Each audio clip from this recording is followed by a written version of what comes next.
Albert Pike said this about Freemasonry in this very book. He says that Freemasonry is based almost totally on the Kabbalah. Yes. Jewish magic. Yes. And many Jewish rabbis have admitted this, and they say, as we have seen, when the greatest rabbis of the Talmud consider the raping and sodomizing of little girls and boys to be normal, it is little wonder that such perverse moral attitudes filter into the content of the Jewish film industry. The Zohar, or Kabbalah, like the Talmud, is also considered to be divinely inspired by religious Jews. It says that when God will reveal himself preceding the coming of Messiah, the Gentiles will be wiped off the earth.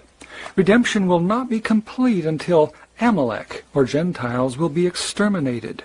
That in all of the rituals of Freemasonry, you will find the Kabbalah, the system of magic of the Jews. For example, the 30th degree of Freemasonry is the Knights of Kadosh. Yes. And it involves skulls and black robes and a knight laying in a coffin speaking from the dead. Yes. And all of this turning to the god of the underworld, the gods of the underworld, is all related to Jewish Kabbalah, because they believe in necromancy, yes, communication with the dead. And they believe that in the last days, a Kabbalistic master will come upon the earth, and there will be a Jewish utopia, a new world order of the Jews. But they must go along with what are called the Noahide laws and be good Gentiles and go along with Kabbalah.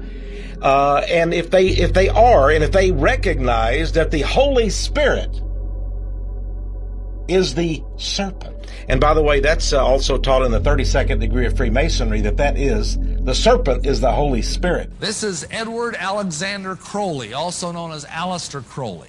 He styled himself the wickedest man in the world. He believed himself to be the great beast. And he changed his name to Aleister Crowley, so it would add up in both English, Hebrew, and Greek Kabbalah as 666. In 1904, Crowley had a communication with an extraterrestrial being named Iwas. And this being, through his wife, kind of a channeling type operation, brought forth a book that was called the Book of the Law in 1904. And this book declared that the slain and risen God had stepped off the throne, and that a new God, the crowned and conquering child, was taking his place. He was a brilliant genius. He could play 8 chess games blindfolded. He was an accomplished poet, mountaineer, painter, writer.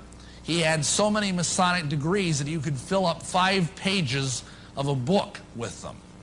This guy was probably the most highly honored Mason in the world. And he began doing rituals to bring forth this crowned and conquering child. And he began to start what he called the cult of the fascinating child. And in doing this, he uncovered, without knowing it, the royal secret of Masonry. And what happened was, a gentleman came knocking at his door after he published a book. And in this book, it was a book of poetry, and in the book he had made an allusion to something. And this guy, his name was Theodor Reuss. He was a German occultist and the head of the OTO, the Ordo Templi Orientis, which stands for the Order of Eastern Templars. There's the Knights Templar again. And this Theodor Reuss told Crowley that he had given away the greatest secret in occult history. And Crowley said, "What do you mean? I don't even understand it." So the guy promptly initiated him on the spot to the 9th degree of the OTO and then explained the secret to him. And you're about to learn what this secret is.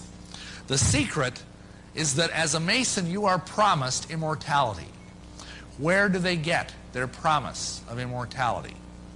Simply, the secret that Crowley uncovered, probably through demonic intervention, is the secret that this immortality is conveyed through tantric sex magic. And the kind of sex magic that we're talking about here, unfortunately, is a sexual violation of a little child. Crowley taught that the way you could live forever was by vampirizing little children sexually.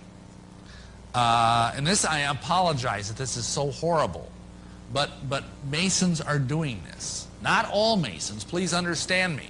Probably 1 in 100 knows about this. But this is a significant enough problem that I feel compelled to share it with you. This is why the Masons believe that they will live forever. They think every time they defile a little child, they steal some of that child's youth. What happens then is they believe that they are accessing alternate universes, alternate realities where they can become as gods. There is a belief that through this sexual perversion, they can access these tunnels into alternate universes, alternate realities. And the goal of this kind of magic is to find your own universe and become the god over that universe. And then once you're the god of this universe, you can start sucking the energy out of it. And you can use that energy through this child to live forever and ever and ever. I mean, this is such a problem that we are actually, I now know of 5 national support groups that are helping people that are survivors of Masonic ritual abuse.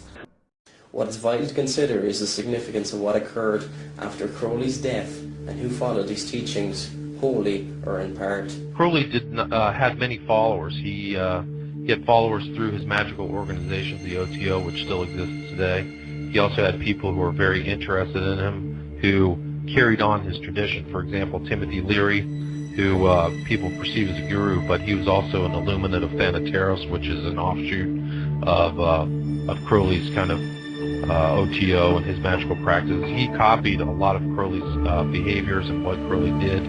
He attacked Christianity. He was a hedonist like Crowley. He visited the Great Pyramid of Cheops and stayed in there much like Crowley did. He also traveled to Algeria where Crowley emulated the magical practices or Enochian calls of John Dee and Edward Kelly. He carried Crowley's top tarot deck wherever he went, and he actually he wrote a book called Confessions of a Hope Fiend, which is an inversion of 2 of Crowley's books called Confessions and Diary of a Dope Fiend. Mm-hmm. Well, I've been an admirer of Aleister Crowley. I think that I'm carrying on much of the work that he started over 100 years ago, and I think the 60s themselves. You know, Crowley said he was in favor of finding your own self and do what thou wilt shall be the whole of the law under love. It was a very powerful statement. I'm sorry he isn't around now to appreciate the glories that he started. L. Ron Hubbard said he was following on his tradition. He actually started his religion or his new Age ideal church, the Church of Scientology, on the day that Crowley died in 1947. These people have a great influence on the world. There was Jack Parsons, who was the head of the Agape Lodge, which was the OTO Lodge out in California, and his scribe was actually L. Ron Hubbard. Charles Manson was a member of the Solar Lodge, which is an offshoot of the OTO. So Manson was very knowledgeable about these kind of practices, and he had an immense influence upon the 60s. Alfred Kinsey visited Aleister Crowley's Abbey of Thelema, which was his kind of the inversion of a church that he had in Cefalù, Sicily, and very dark rituals took place there. There were also musical followers, Jimmy Page, David Bowie, Ozzy Osbourne. There's his ideas to fuse J.K. Rowling's books by Harry Potter. And I haven't read all of her books, but her movies and what I've seen, the references to Flood and Sirius, these are all highly occultic references that indicate that she knows quite a bit more than she's telling to the public. And these are books and movies that have been seen by billions of people. Ian Fleming was influenced by Crowley. He wrote the James Bond book. So it goes on and on. So they're still out here together. There's a commonly understood reference to Crowley and Sgt. Pepper's Lonely Hearts Club Band. I was going to mention that. Of course, Crowley appears on the cover twice, didn't he? I think I know just once, but there's also the kind of a story about the intro to Sgt. Pepper's. It says 20 years ago today, Sgt. Pepper taught the band to play, and somebody told me that was a reference to Crowley. It was 20 years ago today to that day that Crowley passed away. So 47 was when he died, and I guess the album came out in 67. So and Lennon himself was a known occultist. He would constantly go to occult bookstores in New York City, and had some of his writings, Imagine, and all these other songs and stuff reference a lot of occult subjects. So occult doctrines have led to the 1960s counterculture and led countless people down a path that has seen devastating results.